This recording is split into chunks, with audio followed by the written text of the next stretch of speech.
എൻ്റെ പേര് അതുൽ. ഞാൻ കേരള ഹിസ്റ്ററിയാണ് ഇന്ന് എടുക്കാൻ പോകുന്നത്.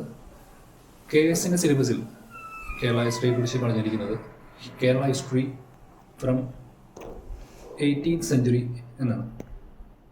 അതിൽ തന്നെ pre independence socio political movements, formation of Kerala state, political parties, movements, governments, landmark legislations and policies, ഇങ്ങനെ വളരെ കോമ്പാക്റ്റ് ആയിട്ടുള്ള കുറച്ച് വാചകങ്ങളാണ് കേരള ഹിസ്റ്ററിയെക്കുറിച്ച് നമ്മുടെ സിലബസിൽ തന്നിരിക്കുന്നത്.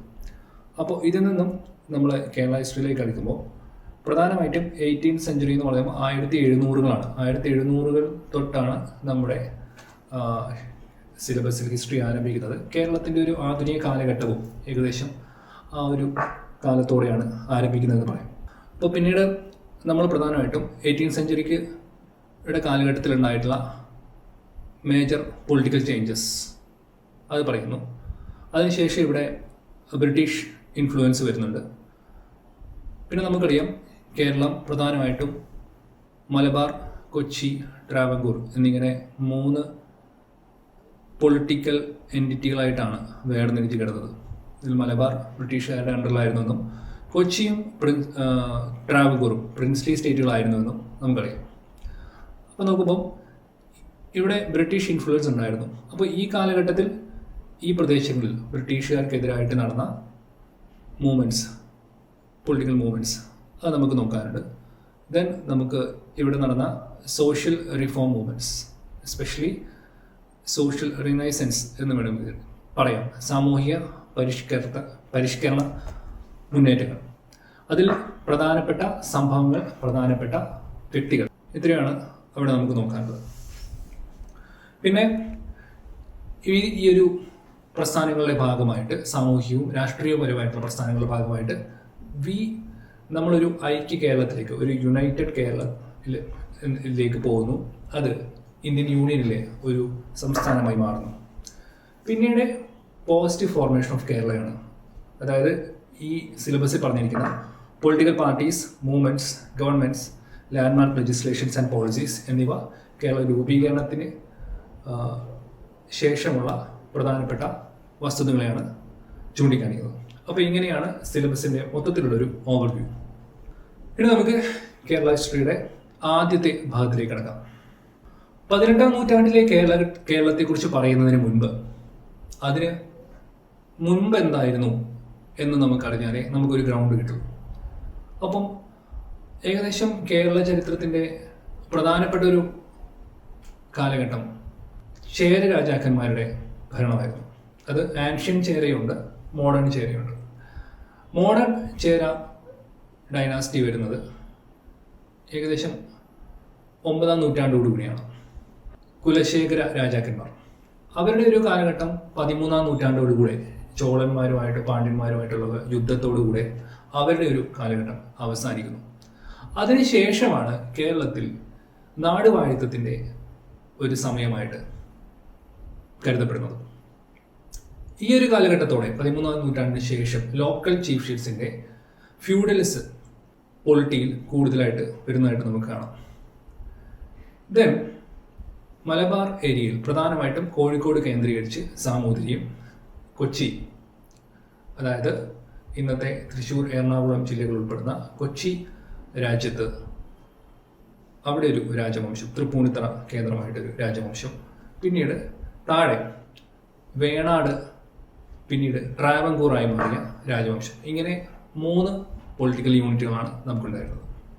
ഈ ഒരു കാലഘട്ടത്തിൽ തന്നെ, അതായത് 15ാം നൂറ്റാണ്ടിൻ്റെ തുടക്കം മുതൽ തന്നെ കേരളത്തിൽ യൂറോപ്യൻ വ്യാപാര കമ്പനികളുടെ, യൂറോപ്യൻ ട്രേഡിംഗ് കമ്പനികളുടെ കടന്നുവരവും ഉണ്ടായി. നമുക്കറിയാം ആദ്യമായിട്ട് കടന്നു വന്നത് പോർച്ചുഗീസുകാരാണ് 1498 കോഴിക്കോട്, കാപ്പാട്. അതിനുശേഷം ഡച്ച്, ബ്രിട്ടീഷ്, ഫ്രഞ്ച് എന്നിങ്ങനെ ഇന്ത്യയിലേക്ക് വന്ന പ്രധാനപ്പെട്ട എല്ലാ കമ്പനികളും തന്നെ കേരളത്തിലും അവർക്ക് കൃത്യമായിട്ടുള്ള ശക്തി കേന്ദ്രങ്ങൾ ഉണ്ടായിരുന്നു എന്നുള്ളതും നമുക്ക് മനസ്സിലാക്കണം. കേരളത്തെ സംബന്ധിച്ചിടത്തോളം യൂറോപ്യൻസിൻ്റെ ഈ കടന്നുവരവ് ഒരുപാട് മാറ്റങ്ങൾക്ക് കാരണമായിട്ടുണ്ട്. യൂറോപ്യൻസിനെ സംബന്ധിച്ചിടത്തോളം കേരളം അറബിക്കടലിലെ തീരത്ത് അവർക്ക് ഏറ്റവും കൂടുതൽ ആക്സസിബിലിറ്റി ഉള്ള പോർട്ടുകൾ സമ്മാനിക്കുന്ന ഒരു നാടായിരുന്നു. അതേസമയം തന്നെ കുരുമുളക് പോലുള്ള വളരെ വിശിഷ്ടമായിട്ടുള്ള വിഭവങ്ങൾ യഥേഷ്ടം ലഭിക്കുന്ന ഒരു നാടുമായിരുന്നു. സോ കേരളത്തെ സംബന്ധിച്ച് കേരളം അവർക്ക് ഇമ്പോർട്ടൻ്റ് ആയിട്ടുള്ള ഒരു ഏരിയ തന്നെയായിരുന്നു. ഈ ഒരു പശ്ചാത്തലത്തിലാണ് നമ്മൾ സിലബസിൻ്റെ പ്രധാന ആദ്യ ഭാഗത്തിലേക്ക് കടക്കുന്നത്. കേരള ചരിത്രത്തിലെ പ്രധാനപ്പെട്ട മാറ്റങ്ങളുടെ ഒരു തുടക്കമായി 18-ാം നൂറ്റാണ്ടിൽ നടന്ന സംഭവങ്ങളുടെ ഒരു തുടക്കമായിട്ട് വേണമെങ്കിൽ പറയാൻ കഴിയുന്ന ഒരു സംഭവമാണ് മൈസൂർ ആക്രമണം അഥവാ മൈസൂർ ഇന്റർലൂഡ്. മൈസൂർ കിങ്ഡം എന്ന് പറയുന്നത് ഇന്ത്യൻ ഉപഭൂഖണ്ഡത്തിൻ്റെ സദേൺ പോർഷനിലെ വളരെ പ്രധാനപ്പെട്ട ഒരു രാജവംശമായിരുന്നു. വോഡയാർ രാജവംശത്തിൻ്റെ പിൻഗാമികളാണ് മൈസൂർ കിങ്ഡം. അതിലെ ഒരു മിലിറ്ററി ചീഫായിരുന്ന ഹൈദരാലിയാണ് മൈസൂർ കിങ്ഡത്തിൻ്റെ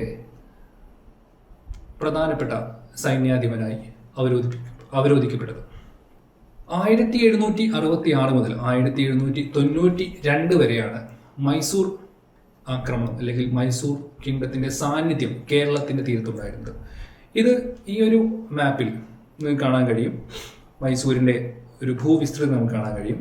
പ്രധാനമായിട്ടും മൈസൂർ ഒരു അധികം സീ ടെറിട്ടറി ഇല്ലാത്ത ഒരു ഏരിയയാണ്, ഒരു കിങ്ഡമാണ്. അപ്പൊ അവർക്ക് കടലിലേക്കുള്ള ഒരു ആക്സസ് എന്ന് പറയുന്നത് പ്രധാനമായിട്ടും കേരളത്തിന്റെയും ഇന്നത്തെ കർണാടകയുടെ മാംഗ്ലൂർ അടക്കമുള്ള പ്രദേശങ്ങളുടെയും കടൽ തീരമാണ്.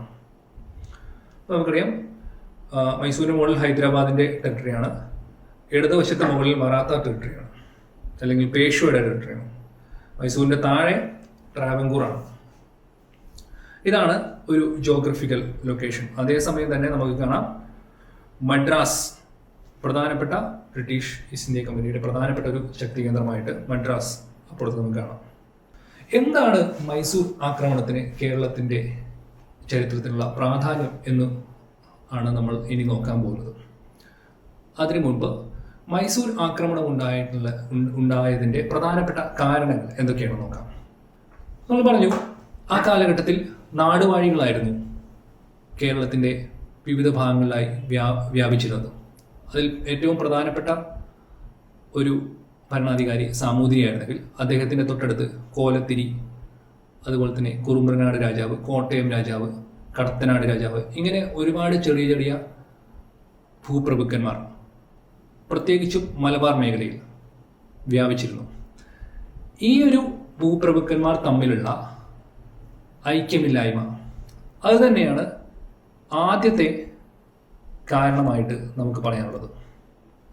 അപ്പോൾ മൈസൂർ ഇൻവേഷന്റെ ആദ്യത്തെ കാരണം എന്താണെന്ന് ചോദിച്ചാൽ lack of unity and cooperation among the rulers of Kerala എന്ന് വേണമെങ്കിൽ പറയാം. അതിൽ ആരൊക്കെ വരും?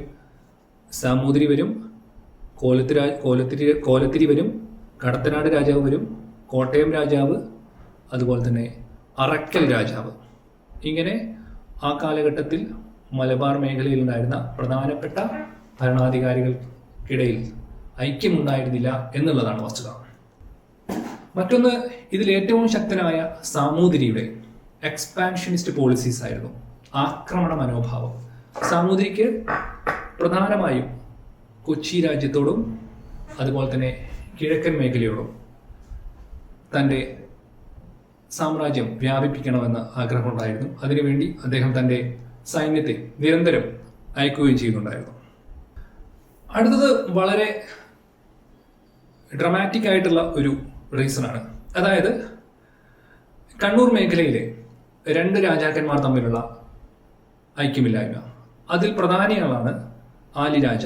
ആലിരാജ എന്ന് പറയുന്നത് അറക്കൽ രാജവംശത്തിലെ രാജാവാണ്, അറക്കൽ ആലിരാജ. അതുപോലെ തന്നെ കോലത്ത് നാടിന്റെ ഭരണാധികാരിയായ കോലത്തിരി. ഇതിൽ വലിയ കിങ്ഡം കോലത്ത് നാടായിരുന്നു. അപ്പം അറക്കൽ ആലി കോലത്തിരിയും തമ്മിലുള്ള റൈവൽറി. അറക്കൽ ആലി തൻ്റെ സ്വന്തം സൈന്യത്തിൻ്റെ സഹായിക്കാൻ വേണ്ടിയിട്ട് അല്ലെങ്കിൽ കോലത്തിരിയെ പരാജയപ്പെടുത്താൻ വേണ്ടിയിട്ട് മൈസൂർ രാജാവായ ഹൈദരാലിയെ ക്ഷണിക്കുകയാണ്. അതാണ് പെട്ടെന്നുണ്ടായിട്ടുള്ള കാരണം. മറ്റൊന്ന്, നമ്മൾ നേരത്തെ പറഞ്ഞ പോലെ കേരളം യൂറോപ്യൻ ട്രേഡിംഗ് കമ്പനികളുടെ വളരെ സിഗ്നിഫിക്കൻ്റ് ആയിട്ടുള്ള ഒരു ഏരിയ ആയിരുന്നു എന്ന് പറഞ്ഞു. അപ്പോൾ ഈ ഒരു മേഖലയിൽ കാലുറപ്പിക്കാൻ വേണ്ടിയിട്ട് British East India company, French east India company, അതുപോലെ തന്നെ ഡച്ച്, പോർച്ചുഗീസ് ഇവരെല്ലാം തന്നെ പരസ്പരം മത്സരിക്കുന്നുണ്ടായിരുന്നു. ഇതും ഇൻവേഷന് ഒരു കാരണമാണ്. കാരണം ഫ്രഞ്ച് ഈസ്റ്റ് ഇന്ത്യ കമ്പനിയും മൈസൂരും തമ്മിൽ വളരെ നല്ല സൗഹൃദപരമായിട്ടുള്ള ബന്ധമാണ് ഉണ്ടായിരുന്നത്. മൈസൂർ സൈന്യത്തെ യൂറോപ്യൻ രീതിയിൽ മോഡേണൈസ് ചെയ്യാൻ ഫ്രഞ്ച് ഈസ്റ്റ് ഇന്ത്യ കമ്പനി വളരെയധികം സഹായിച്ചിരുന്നു. തിരിച്ച് ഇന്ത്യൻ ഉപഭൂഖണ്ഡത്തിൽ ഫ്രഞ്ച് കമ്പനിക്ക് വേണ്ട സഹായങ്ങൾ ചെയ്യാൻ മൈസൂർ രാജാവും അല്ലെങ്കിൽ മൈസൂർ കിങ്ഡമും പരിശ്രമിച്ചിരുന്നു. അപ്പോൾ മാഹി എന്ന് പറയുന്നത് 1721 മുതൽ മാഹി ഫ്രഞ്ച് കോളനിയാണ്. അപ്പോൾ മൈസൂരിന് മാഹിയിലേക്ക് ഒരു ആക്സസ് ലഭിക്കുക, അതുവഴി അറേബ്യൻ സീയിലെ പ്രധാനപ്പെട്ട ഒരു ശക്തി കേന്ദ്രമാവുക എന്നുള്ളതും മൈസൂർ ഇൻവേഷന് ഒരു കാരണമായിരുന്നു. അതിന്റെ പ്രധാനപ്പെട്ട വസ്തുത മാഹി കടപ്പുറം വഴി അല്ലെങ്കിൽ കേരളത്തിന്റെ കടപ്പുറം വഴി ഫ്രഞ്ച് മിലിറ്ററിയുടെ ആയുധങ്ങൾ മൈസൂരിന് ശേഖരിക്കാൻ കഴിയുമായിരുന്നു എന്നുള്ളതാണ്. അങ്ങനെ നമ്മൾ നേരത്തെ പറഞ്ഞ പോലെ കോലത്തിരിയും അറക്കൽ ആലിയും തമ്മിലുള്ള പ്രശ്നം അറക്കൽ ആലിയെ ഹൈദരാലി സഹായിക്കുന്ന ഘട്ടത്തിലേക്ക് എത്തുകയും 1766 ഹൈദരാലി കോലത്ത് നാട് അറ്റാക്ക് ചെയ്യുകയും ചെയ്യുന്നു. ഈ കോലത്ത് നാട് യഥാർത്ഥത്തിൽ വരുന്നത് ഇന്നത്തെ കണ്ണൂരിന്റെയും മലപ്പുറത്തിന്റെയും കോഴിക്കോടിന്റെയും ഒക്കെ ഭാഗങ്ങൾ ചേർന്നിട്ടുള്ള ഒരു വലിയ പ്രദേശമാണ്. ഹൈദരാലി പിന്നീട് കോലത്ത് നാടിന് സൗത്ത് ഉള്ള മറ്റ് പ്രദേശങ്ങൾ കടത്തനാട്, കുറുമ്പനാട്, കോട്ടയം എന്നിവ കോൺക്രീറ്റ് ചെയ്യുന്നു. കോട്ടയം എന്ന് പറയുന്നത് ഇന്നത്തെ കോട്ടയം ജില്ലയല്ല, ഇന്നത്തെ വയനാട് ഉൾപ്പെടുന്ന ഭൂപ്രദേശമാണ് അന്നത്തെ കോട്ടയം രാജ്യം എന്ന് പറയുന്നത്. നമ്മുടെ പഴശ്ശിയുടെയൊക്കെ നാടാണ് കോട്ടയം. അതിനുശേഷം ഹൈദരാലി സാമൂതിരിയെ അറ്റാക്ക് ചെയ്യാണ്. അതായത് അവിടുത്തെ ഏറ്റവും ശക്തനായ ഭരണാധികാരിയായ സാമൂതിരിയെ ഹൈദരാലി തന്റെ ശക്തമായ സൈന്യത്തെ വെച്ച്, തോക്കുകളും പീരങ്കികളുള്ള തന്റെ ശക്തമായ സൈന്യത്തെ വെച്ച് സാമൂതിരിയെ അറ്റാക്ക് ചെയ്യണം. ദെൻ 773 കൂർഗ് കോൺക്രീറ്റ് ചെയ്യുന്നു. കൂർഗ് എവിടെയാണ്? ഇന്നത്തെ കാസർഗോഡിന് നോർത്തുള്ള പ്രദേശമാണ് കൂർഗ്. അപ്പം കേരളത്തിന്റെ മലബാർ മേഖലയുടെ ഒരുവിധം പൂർണ്ണമായും ഹൈദരാലി കോൺക്രീറ്റ് ചെയ്യുന്ന കാഴ്ചയാണ് 1766 ശേഷം നമുക്ക് കാണാൻ കഴിയുന്നത്. അത് മൈസൂർ കിങ്ഡത്തിന്റെ ഒരു ഭാഗമാക്കുകയും അവിടെ കൃത്യമായിട്ടുള്ള ഒരു ഭരണം നടപ്പിലാക്കുകയും ഹൈദരാലി ചെയ്യുന്നു. അതിന്റെ ഭാഗമായിട്ട് അവിടെ ഒരു ഗവർണറെയും ഒരു മിലിറ്ററി കമാൻഡറെയും സൃഷ്ടിക്കുന്നു. അപ്പോൾ ഇത്തരത്തിൽ പിടിച്ചെടുത്ത മലബാർ മേഖലയിൽ പൂർണ്ണമായും തങ്ങളുടെ അധീനതയിൽ തന്നെ നിലനിർത്തുക, അവിടെ കൃത്യമായ മൈസൂർ ഭരണം നടത്തുക എന്നതായിരുന്നു ഹൈദരാലിയുടെ ലക്ഷ്യം. ഇങ്ങനെ ഇരിക്കുമ്പോഴാണ് രണ്ടാം ആംഗ്ലോ മൈസൂർ യുദ്ധം നടക്കുന്നത്. പ്രധാനമായിട്ടും ഈ ഒരു യുദ്ധത്തിന് കാരണം ബ്രിട്ടീഷുകാർ ഈ ഒരു മേഖലയിലേക്ക് നടത്തിയ കടന്നുകയറ്റമാണ്. പ്രധാനമായിട്ടും 1779 ഫ്രഞ്ച് കോളനിയായിരുന്ന മാഹി ബ്രിട്ടീഷുകാർ കീഴ്പ്പെടുത്തുന്നു. അപ്പം മാഹി കീഴ്പ്പെടുത്തുക എന്ന് പറഞ്ഞാൽ ഒരേ സമയം അത് ഫ്രഞ്ചിനും അതേസമയം മൈസൂരിനും ഒരു ഭീഷണിയാണ്. അതുവരെ ഇന്നത്തെ കണ്ണൂരിന്റെ തീരത്തുള്ള ധർമ്മടം എന്ന് പറയുന്ന ഒരു ചെറിയ ഏരിയയിലാണ് ബ്രിട്ടീഷ് ഈസ്റ്റ് ഇന്ത്യ കമ്പനിക്ക് ഒരു ട്രേഡിംഗ് സെന്റർ ഉണ്ടായിരുന്നത്. ധർമ്മടം നമുക്കറിയാവുന്ന സ്ഥലമാണ്. അവിടെ നിന്നും അവർ മാഹി കീഴ്പ്പെടുത്തുകയാണ്. അതേസമയം ഹൈദരാലിയും ടിപ്പുവും വെറുതെ ഇരിക്കുന്നില്ല. അവർ ബ്രിട്ടീഷുകാരുടെ വളരെ സ്ട്രാറ്റജിക് ആയിട്ടുള്ള പല മേഖലകളും അറ്റാക്ക് ചെയ്യുകയും ചെയ്യുന്നു. തിരിച്ച് ബ്രിട്ടീഷ് ഈസ്റ്റ് ഇന്ത്യ കമ്പനി നമ്മുടെ പാലക്കാട് ഫോർട്ട്, ഹൈദരാലി നിർമ്മിച്ച പാലക്കാട് ഫോർട്ട് അറ്റാക്ക് ചെയ്യുകയും അത് സാമൂതിരിക്ക് നൽകുകയും ചെയ്യുന്നു. അപ്പം Samoothiri was in ally with British East India company in the war against Mysore. Samoothiri അതുപോലെ തന്നെ ഇവിടെയുള്ള വിശേഷപ്പെട്ട നാടുവാഴികളെല്ലാം തന്നെ ബ്രിട്ടീഷ് ഈസ്റ്റ് ഇന്ത്യ കമ്പനിയുടെ ഒപ്പം ചേരുകയും മൈസൂർ ആക്രമണത്തെ പ്രതിരോധിക്കാൻ ശ്രമിക്കുകയും ചെയ്യുന്നു. അങ്ങനെ ഇരിക്കുമ്പോഴാണ് 1784 സെക്കൻഡ് ആംഗ്ലോ മൈസൂർ വാർ അവസാനിക്കുന്നത്. ഇത് പ്രധാനമായിട്ടും അന്താരാഷ്ട്ര തല ഇന്റർനാഷണലി ബ്രിട്ടനും ഫ്രാൻസും തമ്മിൽ വളർന്നു വന്നിരുന്ന ഒരു റൈവലറിയുടെ പാർട്ടും കൂടിയായിരുന്നു ഈ വാർ. അപ്പം ആംഗ്ലോ ഫ്രഞ്ച് ട്രീറ്റി, വാർ അവസാനിപ്പിക്കുന്ന ട്രീറ്റി നിലവിൽ വരുമ്പോഴേക്കും അത് സ്വാഭാവികമായിട്ടും ഇന്ത്യയിലും പ്രാവർത്തികമാകും. അതിന്റെ ഭാഗമായിട്ട് മംഗലാപുരത്ത് വെച്ച് അവരൊരു ട്രീറ്റി സൈൻ ചെയ്യുന്നു. അതിന്റെ ഭാഗമായി വാർ അവസാനിപ്പിക്കാനും പിടിച്ചെടുത്ത പ്രദേശങ്ങൾ പരസ്പരം കൈമാറാനും അവർ തയ്യാറാകുന്നു. യഥാർത്ഥത്തിൽ ഈയൊരു യുദ്ധത്തിൽ നേരത്തെ പിടിച്ചെടുത്ത മാഹി അടക്കമുള്ള പ്രദേശങ്ങൾ തിരിച്ച് ഫ്രാൻസിനും അതുപോലെ തന്നെ മൈസൂരിനും നഷ്ടമായ പ്രദേശങ്ങൾ അവർക്ക് ലഭിക്കുന്നു. അതാണ് ട്രീറ്റി ഓഫ് മാംഗ്ലൂരിന് ശേഷം സംഭവിച്ചത്. Then authority of Malabar to Tipu Sultan, അതാണ് സംഭവിക്കുന്നത്. അതായത് മലബാർ ടിപ്പു സുൽത്താന്റെ അണ്ടറിലേക്ക് മാറുന്നു. ഈ ഒരു യുദ്ധത്തിന്റെ ഇടയിൽ, സെക്കൻഡ് ആംഗ്ലോ മൈസൂർ വാറിനിടയിൽ ഹൈദരാലി ക്യാൻസർ ബാധിച്ച് മരിക്കുന്നുണ്ട്. അതിനുശേഷം മൈസൂർ കിങ്ഡം ടിപ്പുവിന്റെ കമാൻഡിങ്ങിലാവുന്നു. Then authority of Malabar Tipu സുൽത്താനിലേക്ക് പോകുന്നു. അദ്ദേഹം കോഴിക്കോടിനടുത്തുള്ള ഫറൂഖാബാദ് എന്നുള്ള സ്ഥലം തന്റെ ക്യാപിറ്റലാക്കി മാറ്റുന്നു. ഫറൂഖാബാദ് ഇന്നത്തെ ഫറൂഖ് എന്നറിയപ്പെടുന്ന സ്ഥലമാണ്. ഇതിന്റെ അർത്ഥം ദ സിറ്റി ഓഫ് വിക്ടറി എന്നാണ്. ഇന്നും അവിടെ ഫറൂഖിൽ ടിപ്പുവിന്റെ ഒരു പണിതീരാത്ത കോട്ട ചരിത്രത്തിന്റെ ഭാഗമായിട്ട് അവശേഷിക്കുന്നുണ്ട്. അപ്പോൾ പിന്നീട് അങ്ങോട്ട് 1782 ട്രീറ്റി ഓഫ് മാംഗ്ലൂരിന് ശേഷം ഇവിടെ ടിപ്പു തന്റെ സാന്നിധ്യം ഉറപ്പിക്കുകയും ഇവിടെയുള്ള ഇന്റേണൽ മാറ്റേഴ്സിൽ, അതായത് മലബാർ സൊസൈറ്റിയുടെ ഇന്റേണൽ മാറ്റേഴ്സിലേക്ക് ടിപ്പു കൈകടത്തുകയും ചെയ്യുന്നു. അതിന് വളരെ എവിഡന്റ് ആയിട്ടുള്ള ഒരു സംഭവമാണ് കുറ്റിപ്പുറം പ്രൊക്ലമേഷൻ അഥവാ കുറ്റിപ്പുറം വിളംബരം എന്ന് പറയുന്നത്. 1788 കുറ്റിപ്പുറം പ്രൊക്ലമേഷൻ നടക്കുന്നത്.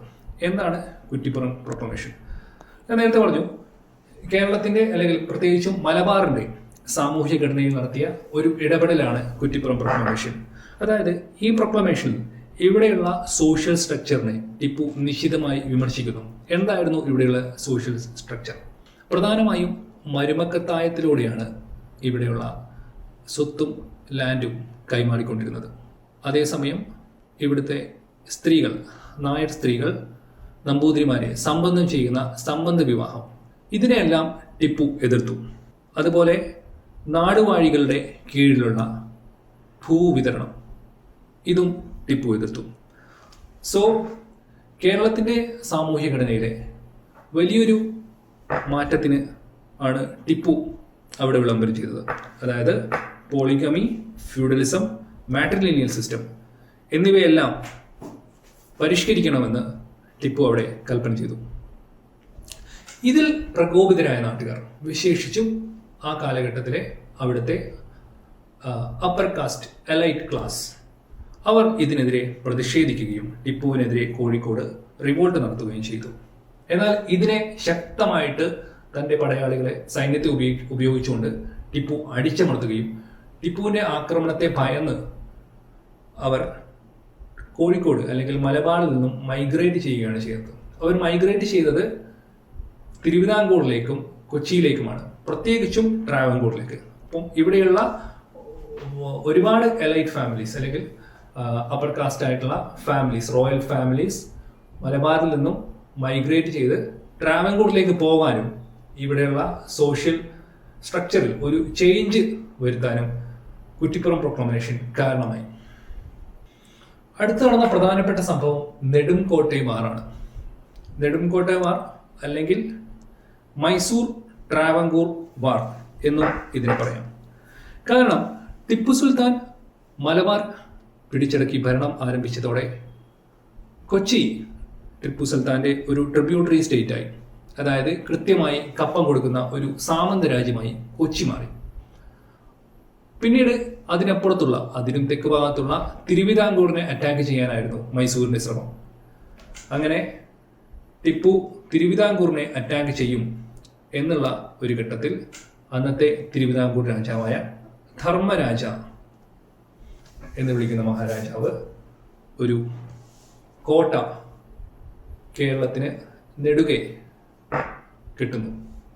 ഇതിനെയാണ് നെടും കോട്ട എന്ന് ചരിത്രത്തിൽ വിശേഷിപ്പിക്കുന്നത്. 1789 ടിപ്പു ഈ കോട്ടയെ അറ്റാക്ക് ചെയ്തുകൊണ്ട് തിരുവിതാംകൂറിലേക്ക് എത്താൻ ശ്രമിക്കുന്നു. പക്ഷേ ഒരു ഘട്ടത്തിൽ തിരുവിതാംകൂറിന്റെ ശക്തമായ സൈന്യം വിജയിക്കുമെന്ന് തോന്നിച്ച മൈസൂർ സൈന്യത്തെ കീഴ്പ്പെടുത്തുന്നു.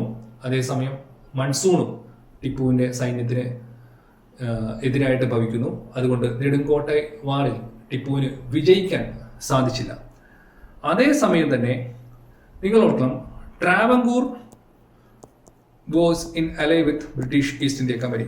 ട്രാവൻകൂറിനെ ടിപ്പു അറ്റാക്ക് ചെയ്യുമ്പോൾ അതിൽ നിന്നും ഒരു ഡൈവേഷണറി ടാക്ടിക്സ് എന്ന നിലയിൽ ടിപ്പുവിന്റെ ക്യാപിറ്റലിനെ അറ്റാക്ക് ചെയ്തുകൊണ്ട് ബ്രിട്ടീഷ് ഈസ്റ്റ് ഇന്ത്യ കമ്പനി ട്രാവൻകൂറിനെ സപ്പോർട്ട് ചെയ്യുന്നു.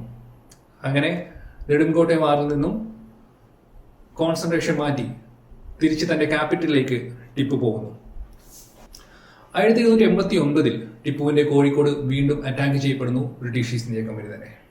അങ്ങനെ തിരൂരങ്ങാടിയിൽ വെച്ച് നടന്ന ബാറ്റിൽ ഓഫ് കാലിക്കറ്റിൽ മൈസൂർ പടയെ ടിപ്പുവിന്റെയും അവിടുത്തെ സാമൂതിരിയുടെയും ബ്രിട്ടീഷ് ഈസ്റ്റ് ഇന്ത്യ കമ്പനിയുടെയും സാമൂതിരിയുടെയും കമ്പൈൻഡ് ആർമി മൈസൂർ സൈന്യത്തെ പരാജയപ്പെടുത്തുന്നു.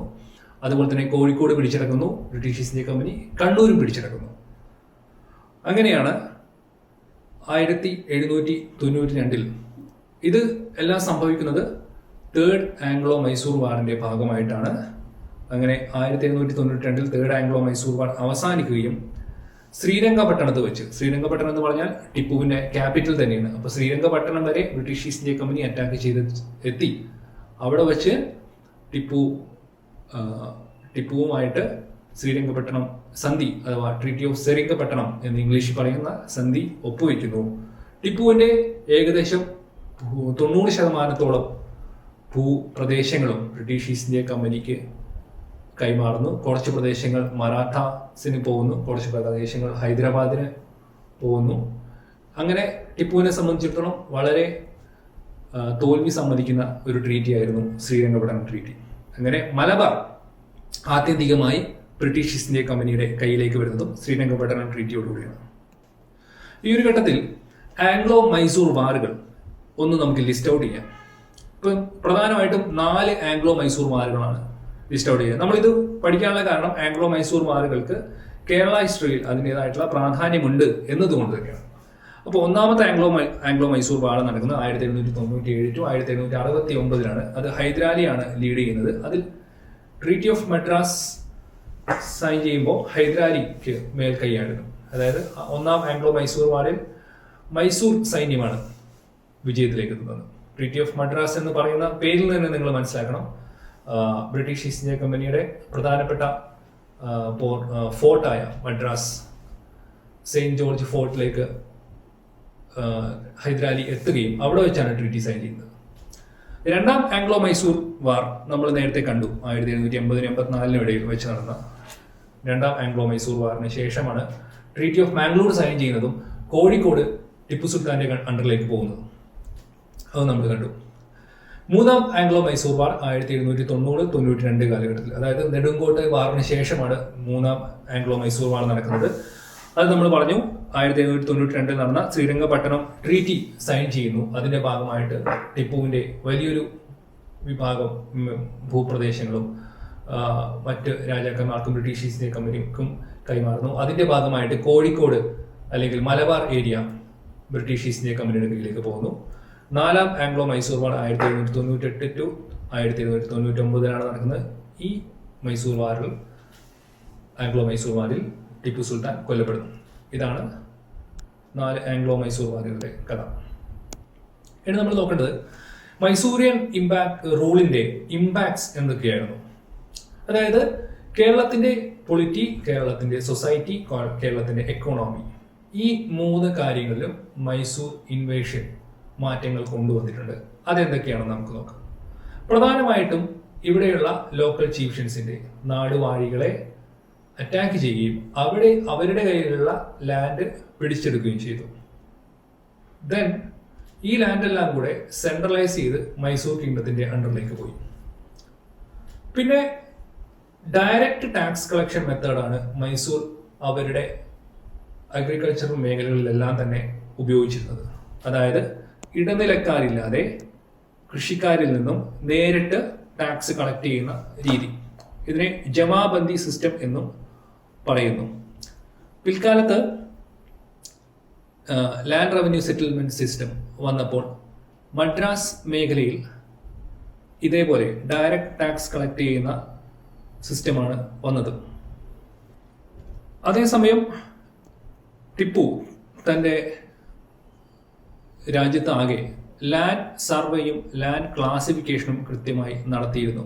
എന്നിട്ട് അഗ്രികൾച്ചറൽ ലാൻഡുകളെ കൃത്യമായി തരംതിരിക്കുകയും അവിടേക്കുള്ള ക്രോപ്പുകൾ കൃത്യമായി ക്ലാസിഫൈ ചെയ്യുകയും ചെയ്തിരുന്നു. അത് മലബാറിലും നടന്നു എന്നുള്ളതാണ് മറ്റൊരു കാര്യം. അങ്ങനെ കൃത്യമായി ക്ലാസിഫൈ ചെയ്ത ക്രോപ്സിന് കൃത്യമായ ടാക്സും അസൈൻ ചെയ്തു കൊടുത്തു. അങ്ങനെ അഗ്രികൾച്ചറൽ മേഖലയിൽ മാറ്റം കൊണ്ടുവരാൻ മൈസൂർ ഇൻവേഷൻ കാരണമായി. മറ്റൊന്ന് പൊളിറ്റിക്കൽ ആയിട്ടുള്ള മാറ്റങ്ങളാണ്. അതായത് നാടുവാഴികളുടെ രാഷ്ട്രീയ പ്രാധാന്യം കുറയുകയും സെൻട്രലൈസ്ഡ് ആയിട്ടുള്ള ഭരണ സംവിധാനം രൂപപ്പെടുകയും ചെയ്യുന്നു. അങ്ങനെ വിവിധ നാടുവാഴികളുടെ കീഴിലുണ്ടായിരുന്ന ഭൂമിയെല്ലാം സെൻട്രലൈസ്ഡ് ആയിട്ട് വരുന്നു എന്ന് നമ്മൾ നേരത്തെ പറഞ്ഞു. അതുപോലെ തന്നെ പൊളിറ്റിയിലും ഭരണാധികാരത്തിലും ഇതേ കാര്യം സംഭവിക്കുന്നു. ലാൻഡ് റവന്യൂ സിസ്റ്റം മോഡേണൈസ് ചെയ്തു എന്നുള്ളത് നമ്മൾ പറഞ്ഞു. എങ്ങനെയാണ് മോഡേണൈസ് ചെയ്തത്? ഡയറക്റ്റ് ടാക്സ് കളക്ഷൻ, അതായിരുന്നു മോഡേണൈസേഷൻ, ഇടനിലക്കാരില്ലാതെ. അതേസമയം ജന്മികളിൽ നിന്നും താൽക്കാലിക ആശ്വാസം ടെനൻസിന് ലഭിക്കുന്നു എന്നും വേണമെങ്കിൽ പറയാം. റോഡ് നെറ്റ്വർക്ക് ഇംപ്രൂവൈസ് ചെയ്തു, പ്രധാനമായിട്ടും ട്രേഡിന് വേണ്ടി. അതായത് കേരളത്തിന്റെ കിഴക്കൻ മേഖല, വയനാട് പോലുള്ള മേഖലയിൽ നിന്നും പോർട്ട്, കടൽ തീരത്തേക്ക് കാർഷിക വിഭവങ്ങൾ, പ്രത്യേകിച്ച് നാണ്യവിള കൊണ്ടുവരാൻ വേണ്ടിയിട്ട് റോഡ് നെറ്റ്വർക്ക് ടിപ്പു വികസിപ്പിച്ചിരുന്നു. അതുപോലെ തന്നെ കുറ്റിപ്പുറം പ്രൊക്ലമേഷൻ പറഞ്ഞ സമയത്ത് നമ്മൾ പറഞ്ഞിരുന്നു, അപ്പർ കാസ്റ്റുകളെ ടിപ്പു അറ്റാക്ക് ചെയ്തിരുന്നു, അല്ലെങ്കിൽ അവരുടെ സോഷ്യൽ സിസ്റ്റത്തിൽ മാറ്റം വരുത്തി ടിപ്പു ആഗ്രഹിച്ചിരുന്നു. അതിന്റെ ഭാഗമായിട്ട് ഒരു കലാപവും നടന്നിരുന്നു. അതിന്റെ ഭാഗമായിട്ട് ഇവിടുന്ന് ട്രാവൻകൂറിലേക്ക്, കോഴിക്കോട് നിന്ന് ട്രാവൻകൂറിലേക്ക് മൈഗ്രേഷൻ നടന്നിരുന്നു. അതുപോലെ തന്നെ കാടമം, പെപ്പർ, സാൻഡൽവുഡ് തുടങ്ങിയ ക്രോപ്സിൽ സ്റ്റേറ്റ് മോണോപ്പൊളി വന്നു എന്നുള്ളതാണ് മറ്റൊരു പ്രത്യേകത. അതുവരെ ലോക്കലായിട്ടുള്ള ട്രേഡേഴ്സിനും അതുപോലെ തന്നെ ബ്രിട്ടീഷ് പോലുള്ള, ഫ്രഞ്ച് പോലുള്ള ഈസ്റ്റ് ഇന്ത്യ കമ്പനികൾക്കും ഉണ്ടായിരുന്നുള്ള മേൽക്കൈ മാറ്റി കംപ്ലീറ്റ്ലി ഇത്തരം ക്രോപ്സുകളുടെ ട്രേഡ് മോണോപ്പൊളൈസ് ചെയ്തു. സ്റ്റേറ്റിന്റെ, രാഷ്ട്രത്തിന്റെ വ്യാപാര നിയന്ത്രണത്തിലേക്ക് പൂർണ്ണമായിട്ടും ഇവ വന്നു എന്നുള്ളതാണ് മറ്റൊരു മാറ്റം. അതുപോലെ തന്നെ ജിദ്ദ, മസ്കറ്റ്, ഹോർമൂസ് തുടങ്ങിയ അറബിക്കടലിന്റെ നേരെ എതിർത്തീരത്ത് ട്രേഡിംഗ് സെന്ററുകൾ ഓപ്പൺ ചെയ്തു. അതായത് ഇവിടെ നിന്നുള്ള ട്രേഡ് കൂടുതൽ വർദ്ധിച്ചു എന്നുള്ളതും ഈ കാലത്ത് നടന്ന ഒരു മാറ്റമാണ്. നമ്മൾ പറഞ്ഞു 1792 ശ്രീരംഗപട്ടണം ട്രീറ്റിയോടെ ടിപ്പുവിന്റെ പ്രധാനപ്പെട്ട പ്രദേശങ്ങളെല്ലാം ബ്രിട്ടീഷുകാരുടെ അണ്ടറിലായി. അങ്ങനെ മലബാറും ബ്രിട്ടീഷുകാരുടെ അണ്ടറിലായി. അങ്ങനെ മലബാർ ബ്രിട്ടീഷ് ഭരണത്തിന് കീഴിലേക്ക് മാറി എന്നുള്ളതാണ് 1792 ശേഷം കാണാൻ കഴിയുന്നത്. 1799 ടിപ്പു കൊല്ലപ്പെടുന്നു അവസാനത്തെ ആംഗ്ലോ മൈസൂർ യുദ്ധത്തോടെ. അപ്പോൾ സൗത്ത് കാനഡ, അതായത് ഇന്നത്തെ കാസർഗോഡ് അടങ്ങുന്ന, കാസർഗോഡിന്റെ നോർത്തേൺ പാർട്ടായിട്ടുള്ള സൗത്ത് കാനഡ മുതൽ പാലക്കാട് വരെയുള്ള വലിയൊരു ഭാഗം ബ്രിട്ടീഷ് അതോറിറ്റിയിലേക്ക് മാറും. അങ്ങനെ സൗത്ത് കാനഡ, മലബാർ, വയനാട്, കൂർഗ്, അങ്ങനെ ഈ മേഖലയെല്ലാം തന്നെ ബ്രിട്ടീഷുകാർ അവരുടേതായിട്ടുള്ള ഭരണ സംവിധാനം കൊണ്ടുവരുന്നതാണ് നമ്മൾ അടുത്തായിട്ട് കാണുന്നത്. അതിന്റെ ഭാഗമായിട്ട് 1793 മലബാറിനെ അഡ്മിനിസ്ട്രേറ്റീവ് ഈസിനെസ്സിന് വേണ്ടി രണ്ടായി വിഭജിക്കുന്നു. ഒന്ന് സൗത്ത് മലബാർ, നോർത്ത് മലബാർ എന്നിങ്ങനെ. അതിന്റെ സൗത്ത് മലബാറിന്റെ ക്യാപിറ്റൽ ചെർപ്പുളശ്ശേരിയും നോർത്ത് മലബാറിന്റെ ക്യാപിറ്റൽ തലശ്ശേരിയുമായിരുന്നു. Kozhikode supervisor, chief magistrate situate ചെയ്തു. അതായത് ഈ നോർത്ത് മലബാറിനെയും സൗത്ത് മലബാറിനെയും സൂപ്പർവൈസ് ചെയ്യാൻ വേണ്ടിയിട്ടുള്ള ചീഫ് മജിസ്ട്രേറ്റ് കോഴിക്കോട് സിറ്റുവേറ്റ് ചെയ്തു. ഇങ്ങനെയാണ് മലബാറിന്റെ ഭരണ സംവിധാനത്തിൽ ബ്രിട്ടീഷുകാർ കൊണ്ടുവന്ന മാറ്റം. അങ്ങനെ 1800 അതായത് ടിപ്പുവിന്റെ മരണത്തിന് ശേഷം മൈസൂർ മദ്രാസ് പ്രസിഡൻസിയോട് ചേർത്തതിന് ശേഷം 1800 മലബാറിലെ പ്രധാനപ്പെട്ട പ്രദേശങ്ങളെല്ലാം തന്നെ മദ്രാസ് പ്രൊവിൻസിനോട് ചേർക്കുന്നു. അങ്ങനെ മദ്രാസ് പ്രസിഡൻസിയുടെ ഒരു ജില്ലയായി മലബാർ മാറുന്നു. അതിന്റെ ഭാഗമായിട്ട് 1891 ഇവിടെ ഒരു കളക്ടർ മെക്ലോഡിനെ നിയമിക്കുകയും ചെയ്യുന്നു. ഇതാണ് മലബാറിൽ ബ്രിട്ടീഷുകാർ കൊണ്ടുവന്ന മാറ്റം. അതായത് ബ്രിട്ടീഷിന്റെ അഡ്മിനിസ്ട്രേറ്റീവ് സിസ്റ്റം മലബാറിൽ ഇൻട്രൊഡ്യൂസ് ചെയ്യുന്നു. ഇത് അന്നത്തെ മലബാറിന്റെ ഒരു മാപ്പാണ്.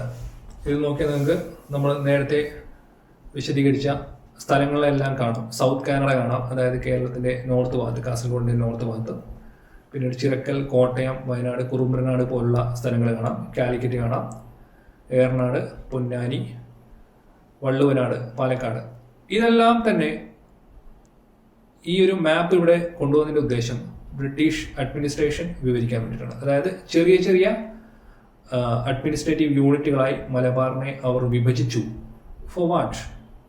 Four easiness of the tax collection. അവർക്ക് വേണ്ടത് ഇവിടെ നിന്നുള്ള ലാൻഡ് റവന്യൂ ആണ്. അല്ലാതെ ഇവിടെ ഒരു ബ്രിട്ടീഷ് അഡ്മിനിസ്ട്രേഷൻ കൊണ്ടുവന്ന് അഡ്മിനിസ്ട്രേറ്റീവ് ബ്രില്യൻസ് കാണിക്കാൻ വേണ്ടിയിട്ടല്ല, ടാക്സ് കളക്ഷന് വേണ്ടിയിട്ടാണ് അവർ ഇത്തരത്തിൽ മലബാറിനെ ഡിവൈഡ് ചെയ്തത്.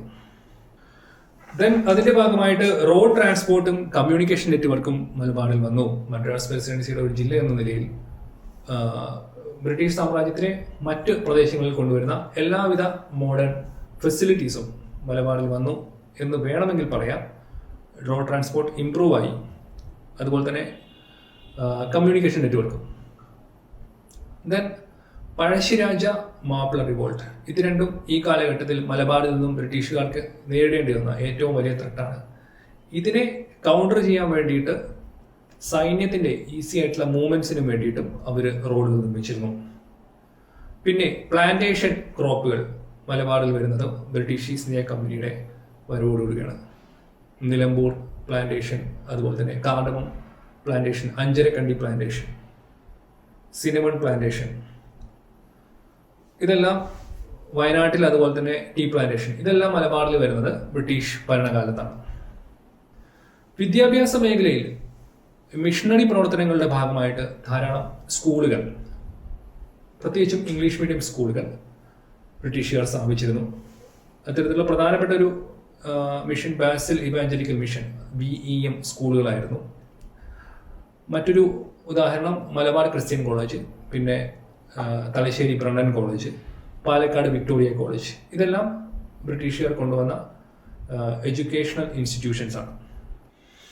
ഇപ്പോൾ നമ്മൾ കണ്ടത് 18ാം നൂറ്റാണ്ട് മുതൽ മലബാറിനുണ്ടായിട്ടുള്ള മാറ്റങ്ങളാണ്. മലബാർ ആദ്യം നാടുവാഴികളുടെ കയ്യിലായിരുന്നു. സാമൂതിരിയുടെ സാന്നിധ്യം വളരെ ശക്തമായിരുന്നു. അതിനുശേഷം അവിടെ മൈസൂർ ആക്രമണം നടക്കുന്നു. മൈസൂർ ആക്രമണത്തിൽ അവിടെ നിന്നും മൈഗ്രേഷൻ ഉണ്ടാകുന്നു. ദെൻ മൈസൂർ ഇൻവേഷൻ്റെ ഭാഗമായിട്ട് കുറ്റിപ്പുറം പ്രൊക്ലമേഷൻ നടക്കുന്നു. അതിൻ്റെ ഭാഗമായിട്ട് മലബാറിൻ്റെ സോഷ്യൽ സ്ട്രക്ചറിൽ മാറ്റങ്ങൾ വരുത്തുവാൻ ടിപ്പു ശ്രമിക്കുന്നു. വീണ്ടും 1892 ശ്രീരംഗപട്ടണം ട്രീറ്റിയോടുകൂടി മലബാർ വീണ്ടും ബ്രിട്ടീഷുകാരുടെ കയ്യിലാവുന്നു. പിന്നീട് ബ്രിട്ടീഷ് റൂളാണ് മലബാറിൽ നടപ്പിലാക്കുന്നത്. ബ്രിട്ടീഷുകാരുടെ അഡ്മിനിസ്ട്രേറ്റീവ് സിസ്റ്റം മലബാറിൽ അവർ ഇൻട്രൊഡ്യൂസ് ചെയ്യുന്നു. ഇത്രയാണ് നമ്മൾ കണ്ടത്. ഇനി നമുക്ക് പോകാനുള്ളത് കൊച്ചിയിലേക്കാണ്. മലബാർ കഴിഞ്ഞ് അടുത്ത പൊളിറ്റിക്കൽ ഡിവിഷനായിട്ടുള്ള കൊച്ചിയിലേക്കാണ് നമുക്ക് പോകാനുള്ളത്. കൊച്ചി 15ാം 16ാം നൂറ്റാണ്ട് മുതൽ തന്നെ കൊച്ചിയിലെ രാജവംശം ഭരണം ആരംഭിക്കുന്നുണ്ട്. പെരുമ്പടപ്പ് സ്വരൂപം എന്നാണ് കൊച്ചി രാജവംശം അറിയപ്പെടുന്നത്. കോഴിക്കോട് നെടിയിരുപ്പ് എന്നും കൊച്ചി പെരുമ്പടപ്പ് എന്നുമാണ് അറിയപ്പെടുന്നത്. കൊച്ചിയിലെ രാജാവിൻ്റെ മിനിസ്റ്ററെ നമ്മൾ പൊതുവായിട്ട് പാലിയത്തച്ഛൻ എന്നാണ് വിളിച്ചു പോകുന്നത്. പാലിയത്തച്ഛൻ. സാമൂതിരിയുടെ മിനിസ്റ്ററെ മങ്ങാട്ടച്ഛൻ എന്ന് വിളിക്കുന്നതോടെ കൊച്ചി മിനിസ്റ്ററെ പാലിയത്തച്ഛൻ എന്നാണ് വിളിക്കുന്നത്. കൊച്ചി രാജാവിൻ്റെ ടൈറ്റിൽ, ഒഫീഷ്യൽ ടൈറ്റിൽ കോവിൽ അധികാരികൾ എന്നാണ്. അപ്പം ഇതാണ് കൊച്ചിൻ രാജ്യത്തിൻ്റെ ഒരു കുറച്ച് പറയാനുള്ള ചില പോയിന്റ്സ്. നിരന്തരമായിട്ടുള്ള സാമൂതിരിയുടെ ആക്രമണം അതായിരുന്നു കൊച്ചിയെ തുടക്കം മുതൽ തന്നെ പൊളിറ്റിക്കലി അറ്റാക്ക് ചെയ്തുകൊണ്ടിരുന്ന ഘടകം. സാമൂതിരി തക്കം കിട്ടുമ്പോഴൊക്കെ കൊച്ചിയെ ആക്രമിച്ചിരുന്നു. അതിൻ്റെ ഭാഗമായിട്ട് തന്നെ കൊച്ചിൻ തീരത്തേക്ക് വന്ന യൂറോപ്യൻ കമ്പനികളുമായിട്ട് കൊച്ചി സൗഹൃദത്തിൽ ഏർപ്പെടുന്നുണ്ട്. കാരണം യൂറോപ്യന്മാരുടെ സഹായം ഉണ്ടെങ്കിൽ മാത്രമേ അവരുടെ സൈനികമായിട്ടുള്ള സഹായമുണ്ടെങ്കിൽ മാത്രമേ സാമൂതിരിയുടെ സൈന്യത്തെ നേരിടാൻ കഴിയൂ എന്നുള്ള ഒരു വസ്തുത കൊച്ചി നേരത്തെ അംഗീകരിച്ചിരുന്നു. അതിന്റെ ഭാഗമായിട്ട് സാമൂതിരിയുമായി പ്രശ്നമുണ്ടായിരുന്ന പോർച്ചുഗീസുകാരെ കൊച്ചി ആകർഷിക്കുന്നുണ്ട്. പോർച്ചുഗീസുമായിട്ട് നല്ല ബന്ധമായിരുന്നു കൊച്ചിക്ക് ഉണ്ടായിരുന്നത്. ദെൻ ഡച്ചുകാരുമായിട്ട് സൗഹൃദത്തിൽ ഏർപ്പെടുന്നുണ്ട്. അതിന്റെ ഒരു ഉദാഹരണമാണ് ഡച്ച് പാലസ് ഒക്കെ. അതിനുശേഷം വരുന്ന ബ്രിട്ടീഷ് ഈസ്റ്റ് ഇന്ത്യ കമ്പനിയും കൊച്ചിയുമായിട്ട് ബന്ധം സ്ഥാപിക്കുന്നുണ്ട്. അപ്പോൾ ഈ മാപ്പിൽ കാണുന്നതാണ് കൊച്ചിയുടെ കിങ്ഡം ഓഫ് കൊച്ചി, കൊച്ചി മാപ്പ്. 18-ാം നൂറ്റാണ്ടിൽ കാണുന്ന കൊച്ചിയുടെ ഒരു മാപ്പാണിത്. അപ്പോൾ ഇതിൽ നമുക്ക് കാണാം അതിൻ്റെ നോർത്തേൺ സൈഡിൽ മലബാർ ഡിസ്ട്രിക്റ്റ് ആണ്, അതായത് മദ്രാസ് പ്രസിഡൻസിയുടെ മലബാർ ഡിസ്ട്രിക്റ്റ് ആണ്. സദേൺ സൈഡിൽ ട്രാവങ്കൂർ കിങ്ഡമാണ്. ഇപ്പുറത്ത് വെസ്റ്റ് അറേബ്യൻ സീ, ഈസ്റ്റ് വീണ്ടും മദ്രാസ് പ്രസിഡൻസി, കോയമ്പത്തൂർ ഡിസ്ട്രിക്റ്റ്. അപ്പം അതിൻ്റെ രണ്ട് ഭാഗവും ബ്രിട്ടീഷുകാർ ചുറ്റപ്പെട്ട പ്രദേശമായിരുന്നുകൊണ്ട് തന്നെ ബ്രിട്ടീഷുകാരുമായിട്ട് സൗഹൃദത്തിൽ പോകാൻ കൊച്ചിക്കും കഴിയുമായിരുന്നുള്ളൂ. അപ്പം നമ്മൾ നേരത്തെ പറഞ്ഞു പോർച്ചുഗീസുമായിട്ടും ഡച്ചുകാരുമായിട്ടും ഫ്രണ്ട്ഷിപ്പ് കൊച്ചി സ്വീകരിച്ചിരുന്നു എന്നുള്ളത്. അതിൻ്റെ ഏറ്റവും വലിയ ഉദാഹരണമാണ് ഡച്ച് പാലസ്. ഇത് യഥാർത്ഥത്തിൽ 1545 പോർച്ചുഗീസ് കിങ് കൊച്ചിൻ കിങ്ങിന് ഗിഫ്റ്റ് ചെയ്തതാണ് ഈ പാലസ്, നിർമ്മിച്ച് ഗിഫ്റ്റ് ചെയ്തതാണ് ഈ പാലസ്. അപ്പം ഇത് നമ്മുടെ എക്സാം പോയിന്റ് ഓഫ് വ്യൂവിൽ ഇതിൻ്റെ ഇമ്പോർട്ടൻസ് എന്താണെന്ന് വെച്ചാൽ ഇത് യുനെസ്കോ വേൾഡ് ഹെറിറ്റേജ് സൈറ്റിൻ്റെ ടെൻറ്റേറ്റീവ് ലിസ്റ്റിലുള്ള ഒരു എൻട്രിയാണ്. അത് തന്നെയാണ് ഇതിൻ്റെ ഇമ്പോർട്ടൻസ്. അപ്പോൾ ഇത് 1545 പോർച്ചുഗീസുകാർ നിർമ്മിച്ചെങ്കിലും ഇതിന് ഡച്ച് പാലസ് എന്ന് പേര് വരാൻ കാരണം ഇത് പിന്നീട് ഡച്ചുകാർ 1663 സമയങ്ങളിൽ ഡച്ചുകാർ റിനോവേറ്റ് ചെയ്തിരുന്നു എന്നുള്ളതാണ്. അതേപോലെ തന്നെ കൊച്ചിൻ രാജാവും ഇതിൻ്റെ റിനോവേഷന് ഭാഗമായിട്ടുണ്ട്. അപ്പം ഇതിൻ്റെ ഒരു ആർക്കിടെക്ചറൽ സ്റ്റൈൽ എന്ന് പറഞ്ഞാൽ ഒരു യൂറോപ്യൻ ആർക്കിടെക്ചറിൻ്റെയും കേരള ട്രഡീഷണൽ ആർക്കിടെക്ചറിൻ്റെയും ഒരു കൊളാബറേഷൻ എന്ന് വേണമെങ്കിൽ ഡച്ച് പാലസിനെ വിശേഷിപ്പിക്കാം. പ്രധാനമായിട്ടും അതിൻ്റെ 4 കെട്ട് സ്റ്റൈൽ, കേരളത്തിൻ്റെ ട്രഡീഷണൽ ആയിട്ടുള്ള 4 കെട്ട് സ്റ്റൈലിലാണ് കൊച്ചിൻ ഡച്ച് പാലസ് നിർമ്മിച്ചിരിക്കുന്നത്. എന്നാൽ അതിൻ്റെ മറ്റു കാര്യങ്ങൾ, വലിയ രീതിയിലുള്ള ആർച്ച്, ഗോത്തിക് ഷേപ്പിലുള്ള ആർച്ച്, അതുപോലെ തന്നെ വലിയ ജനവാതിലുകൾ, ഇതെല്ലാം യൂറോപ്യൻ രീതിയിലാണ് നിർമ്മിച്ചിരിക്കുന്നത്. അതുകൊണ്ടാണ് ഒരു യൂറോപ്യൻ ഇൻഫ്ലുവൻസ് ട്രഡീഷണൽ കേരള സ്റ്റൈലിൽ ഉണ്ടായിരുന്നതിൻ്റെ ഏറ്റവും വലിയൊരു എക്സാമ്പിളാണ് ഡച്ച് പാലസ്. കേരള മ്യൂറൽസിൻ്റെ വലിയൊരു കളക്ഷൻ തന്നെ ഡച്ച് പാലസിൽ നമുക്ക് കാണാൻ കഴിയും. പുരാണ ഇതിഹാസങ്ങളിലെ കഥകൾ മ്യൂറൽ പെയിൻറ്റിങ്ങിൽ ആവിഷ്കരിക്കുന്ന രീതി നേരത്തെ മുതൽ കേരളത്തിലുണ്ട്. അതിൻ്റെ വലിയൊരു കളക്ഷനും ഡച്ച് പാലസിൽ കാണാൻ കഴിയും. പിന്നെ നമ്മൾ പറഞ്ഞു ഇതിൻ്റെ പ്രധാനപ്പെട്ട ഇമ്പോർട്ടൻസ് യുനെസ്കോ വേൾഡ് ഹെറിറ്റേജിൻ്റെ ടെൻറ്റേറ്റീവ് ലിസ്റ്റിൽ ഇത് ഇടം പിടിച്ചിരിക്കുന്നു എന്നുള്ളതാണ്. കൊച്ചിയെക്കുറിച്ച് പറയുമ്പോൾ ഏറ്റവും പ്രധാനപ്പെട്ട ഭരണാധികാരി ശക്തൻ തമ്പുരാനാണ്. രാമവർമ്മ 9 എന്നാണ് ശക്തൻ തമ്പുരാൻ്റെ യഥാർത്ഥ നാമം. അദ്ദേഹത്തിൻ്റെ ഭരണ മികവ് കൊണ്ടാണ് അദ്ദേഹത്തെ ശക്തൻ എന്ന് വിളിച്ചു തുടങ്ങിയത്. 1790 മുതൽ 1805 വരെയാണ് ശക്തൻ തമ്പുരാൻ്റെ കാലഘട്ടം. പൊളിറ്റിക്കലി കൊച്ചിയെ ഏകീകരിക്കുന്നതിൽ വളരെ പ്രധാനപ്പെട്ട പങ്കാണ് ശക്തൻ തമ്പുരാൻ നടത്തിയത്. അതായത് വിവിധ നാടുവാഴികളുടെ ശക്തി ഒതുക്കിക്കൊണ്ട് ഒരു പൊളിറ്റിക്കൽ യൂണിറ്റായി കെട്ടുറപ്പുള്ള സാമ്രാജ്യമായി കൊച്ചിയെ മാറ്റുന്നതിൽ ശക്തൻ തമ്പുരാൻ വലിയ പങ്ക് വഹിച്ചു. അതാണ് അദ്ദേഹത്തിൻ്റെ ചരിത്രത്തിലുള്ള പ്രാധാന്യം.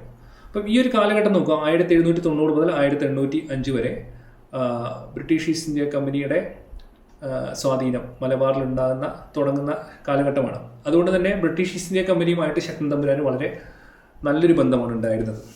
അദ്ദേഹം കൊണ്ടുവന്ന റവന്യൂ റിഫോംസ് അത് വളരെ ഇമ്പോർട്ടൻ്റ് ആണ്.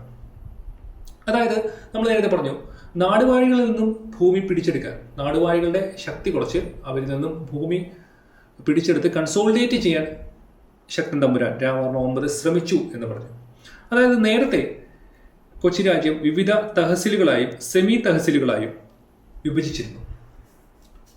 അത് ലാൻഡ് സർവേയുടെയും ക്ലാസിഫിക്കേഷൻ്റെയും റവന്യൂ കളക്ഷൻ്റെയൊക്കെ ഭാഗമായിട്ട് തഹസിലുകളായും സെമി തഹസിലുകളായും വിഭജിച്ചിരുന്നു. പക്ഷേ അപ്പോഴും മേജർ പവറായിട്ട് നിന്നിരുന്നത് അവിടുത്തെ വിവിധ നാടുവാഴികളായിരുന്നു. അപ്പോൾ ഈ നാടുവാഴികളെല്ലാം ശക്തി കുറച്ചുകൊണ്ട് തഹസിൽ സെമി തഹസിൽ സിസ്റ്റം സ്ട്രെങ്തൻ ചെയ്തു എന്നുള്ളതാണ് ശക്തൻ തമ്പുരാന്റെ പ്രത്യേകത.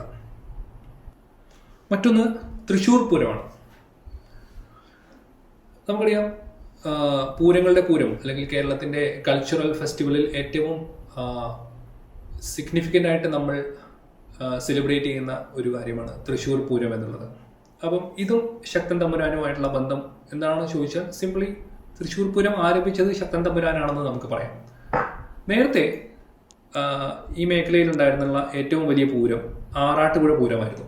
അപ്പോൾ ഈ ആറാട്ടുപുഴ പൂരത്തിന് വിവിധ ദേശങ്ങളിൽ നിന്നും ആൾക്കാർ പൂരത്തിന് ആനകളുമായിട്ട് പോകുമായിരുന്നു. അപ്പോൾ ഒരു വർഷം ആറാട്ടുപുഴ പൂരത്തിന് വിവിധ ദേശങ്ങളിൽ നിന്നും ഓരോ ഘടകപൂരങ്ങൾ എത്താൻ വൈകിപ്പോയി എന്ന കാരണം കൊണ്ട് ഈ ഘടകപൂരങ്ങളെ അങ്ങോട്ടേക്ക് കയറ്റിയില്ല. ഇവരെല്ലാം ചെന്ന് ശക്തൻ തമ്പുരാനോട് ചെന്ന് സങ്കടം പറഞ്ഞു. അതിൻ്റെ ഭാഗമായിട്ട് അവരെല്ലാവരെയും തന്നെ ശക്തൻ തമ്പുരാൻ വടക്കുംനാഥ ക്ഷേത്രത്തിലേക്ക് ക്ഷണിച്ചു. പിന്നീട് ഈ രണ്ട് വിഭാഗങ്ങളായിട്ടാണ് പൂരം വന്നിരുന്നത്, പടിഞ്ഞാറേ വിഭാഗവും കിഴക്കേ വിഭാഗവും എന്ന്. അങ്ങനെയാണ് പാറമേക്കാവ്, തിരുവമ്പാടി എന്നീ രണ്ട് വിഭാഗങ്ങളുടെ കുടമാറ്റത്തിൻ്റെ മത്സരമായി തൃശ്ശൂർ പൂരം മാറുന്നത്. അപ്പോൾ ഇതാണ് തൃശ്ശൂർ പൂരത്തിന് നമ്മുടെ കൾച്ചറൽ ഹിസ്റ്ററിയിലുള്ള ഒരു പങ്ക്.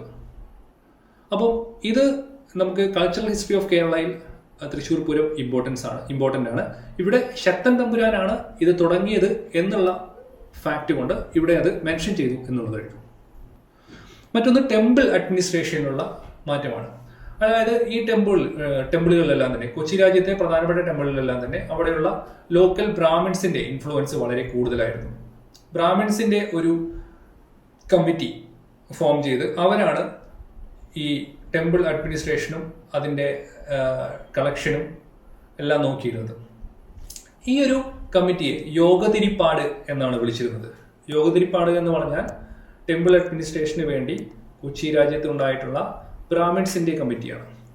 ഈ യോഗതിരിപ്പാട് എന്നുള്ള സിസ്റ്റം അബോളിഷ് ചെയ്യുന്നത് ശക്തൻ തമ്പുരാനാണ്.